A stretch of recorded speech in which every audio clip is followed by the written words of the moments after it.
Hello दोस्तों। आज की इस वीडियो में हम VLOOKUP के एडवांस फीचर के बारे में सीखेंगे। लेकिन उससे पहले आपको VLOOKUP फंक्शन के बारे में पता होना बहुत जरूरी है। अगर आपको VLOOKUP फंक्शन के बारे में पहले से पता है तो आप इस वीडियो को स्किप कर सकते हैं, और जिन्हें नहीं पता है वो इस वीडियो को पूरा एंड तक जरूर देखें। वीडियो के एंड में हम आपको ये भी बताएंगे कि आप अपने टेबल को डायनेमिक कैसे बना सकते हैं। अगर आपको अपने डेटा को डायनेमिक बनाना है तो उसके लिए क्या करना होगा, तो वीडियो को बिल्कुल भी स्किप ना करें। तो सबसे पहले हम VLOOKUP के फंक्शन के बारे में जान लेते हैं कि VLOOKUP फंक्शन कैसे काम करता है। यहाँ पर हमारे पास एक डेटा है और मैंने यहाँ पर VLOOKUP फंक्शन का एडवांस फीचर यूज किया हुआ है, वो हम देखेंगे। यहाँ पर मैं जैसे ही किसी का नाम सेंड करता हूँ, सपोज अमित, तो यहाँ पर आप देख सकते हैं मेरे को सारे नंबर यहाँ पर शो हो रहे हैं। लेकिन VLOOKUP फंक्शन में नॉर्मल ऐसा नहीं होता है। तो VLOOKUP फंक्शन के बारे में हम सीख लेते हैं। तो यहाँ पर हमारे पास एक डेटा है और मुझे ये चेक करना है कि जो यहाँ पर नीतीश नीतीश है उसके इंग्लिश में मार्क्स कितने आए हैं। तो यहाँ पर दो कंडीशन अप्लाई होती है। पहला ये कि हमें नीतीश के बारे में सर्च करना है और उसके नेम के अकॉर्डिंग हमें यहाँ पर इंग्लिश में उसके मार्क्स को फाइंड करना है। तो हम क्या करेंगे, यहाँ पर एक कॉलम है, सपोज यहाँ पे हमें क्या करना है, सर्चेबल हमारा ये सेल हो गया, और यहाँ पर हम उस वैल्यू को फाइंड करेंगे जो नीतीश के इंग्लिश में मार्क्स हैं।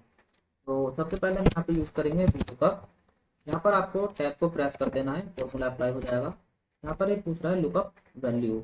लुकअप वैल्यू वो वैल्यू होती है जहाँ से आपको किसी डेटा में से किसी स्पेसिफिक नेम के या किसी भी प्रोडक्ट से, या फिर आप कह सकते हैं किसी भी वैल्यू को फाइंड करना है।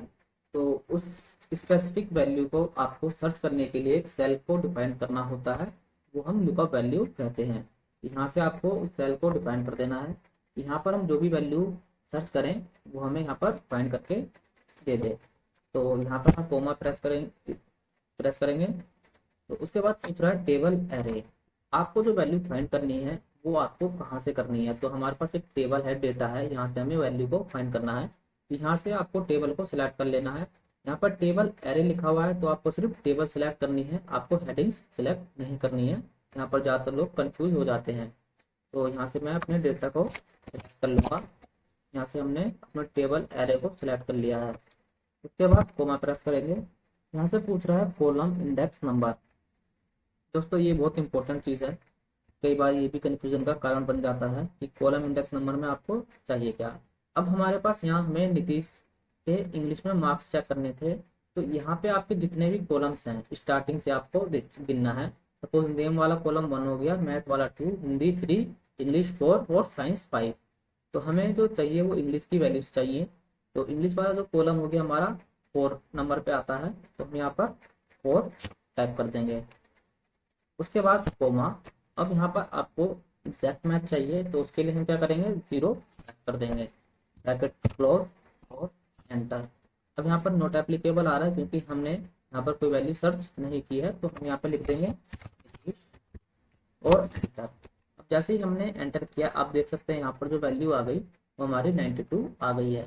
तो हमने इस वैल्यू को फाइंड किया और जो हमें डेटा चाहिए था वो हमें यहाँ से मिल गया।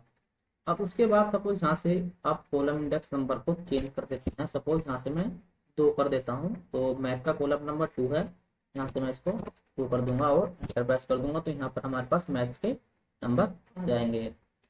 सपोज यहाँ से मुझे किसी स्पेसिफिक स्टूडेंट के सारे मार्क्स चेक करने हैं मैथ, हिंदी, इंग्लिश, साइंस में, वो हम कैसे कर सकते हैं। उसके लिए नॉर्मली VLOOKUP फंक्शन काम नहीं करता, हमें एक और फंक्शन का यूज करना पड़ता है इसके साथ। उसका नाम है कॉलम्स फंक्शन।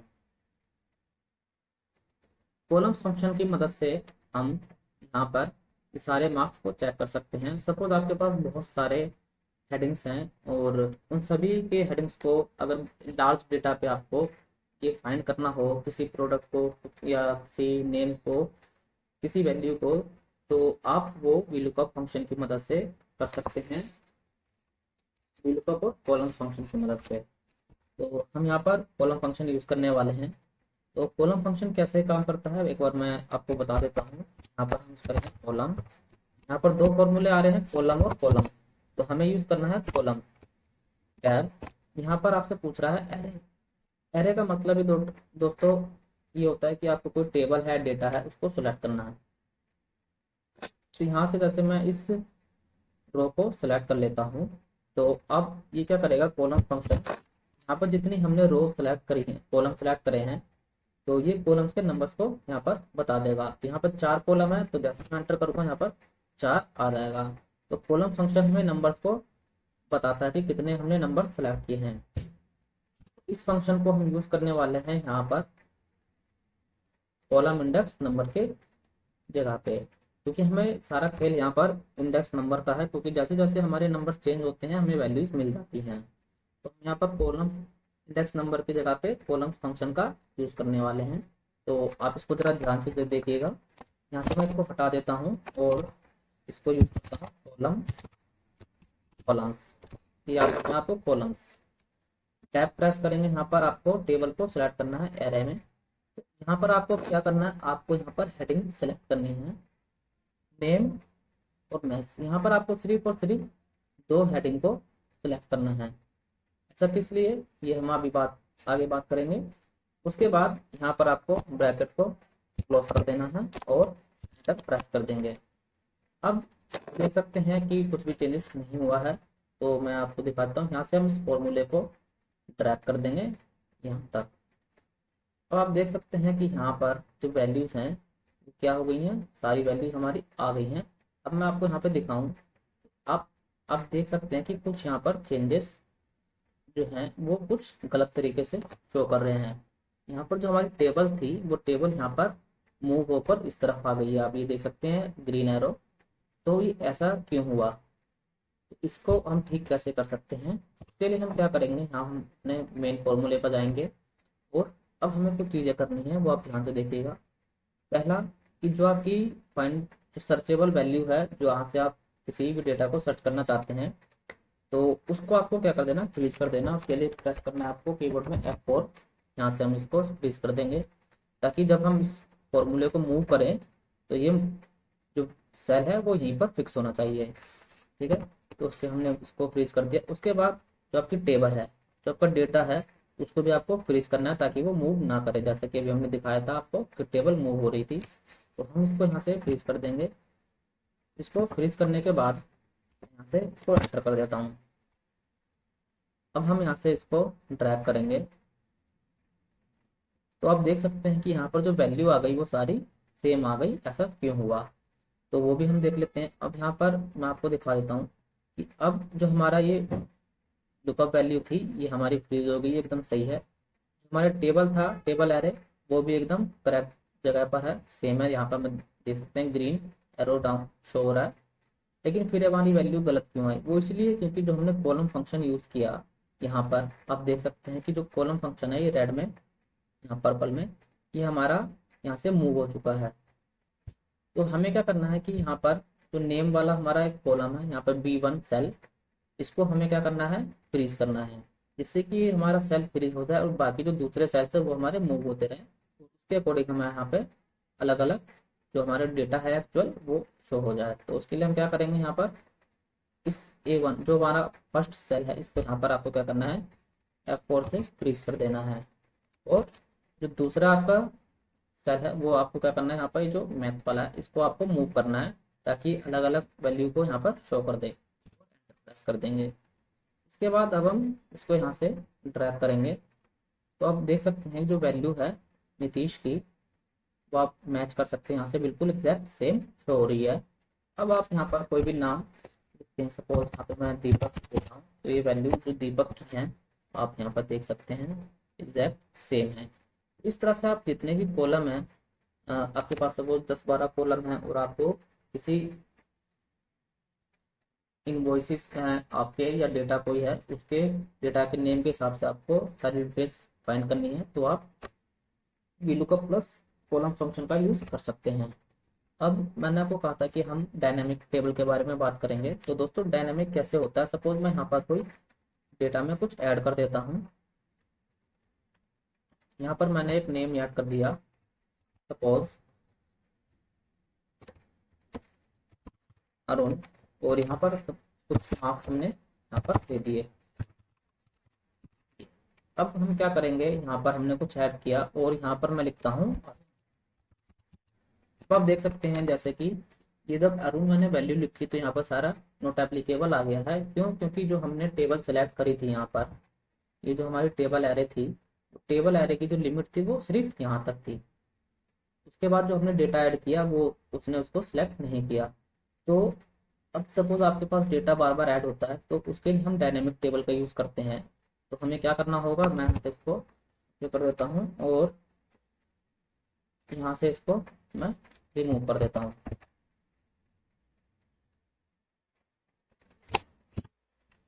आपको क्या करना है, अपने टेबल में कहीं पे भी क्लिक करना है, कंट्रोल ए प्रेस करना है और कंट्रोल ई प्रेस करना है।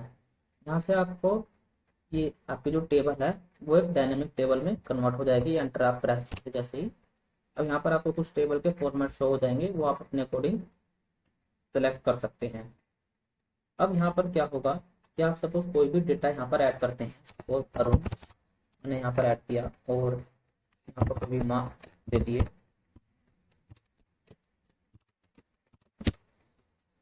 ये मैंने यहाँ पर नंबर लिख दिए हैं। तो इस तरह से अब जैसे ही मैंने यहाँ पे नंबर लिखा आप देख सकते हैं ये इसका कलर चेंज हो गया। तो अब यहाँ पर मैं ऊपर जाके अरुण लिखता हूँ तो वो आप देख सकते हैं यहाँ पर एरर नहीं शो कर रहा है। क्यों? क्योंकि यहाँ पर अब आपको मैं दिखा दूँ टेबल एरे में जो हमारी टेबल्स थी वो यहाँ पर क्या हो गया है, इसने इसको भी इंक्लूड कर लिया। आप जैसे जैसे आप डेटा ऐड करेंगे तो में कर देता हूँ तो ये यहाँ पर इसको डेटा में ऐड करते जा रहा है। आप देख सकते हैं यहाँ पर आप कोई भी डेटा ऐसे ऐड कर सकते हैं, इसमें चेंजेस कर सकते हैं। आपको कहीं बीच में ऐड करना है तो आप बीच में भी इंसर्ट करके डेटा को ऐड कर सकते हैं।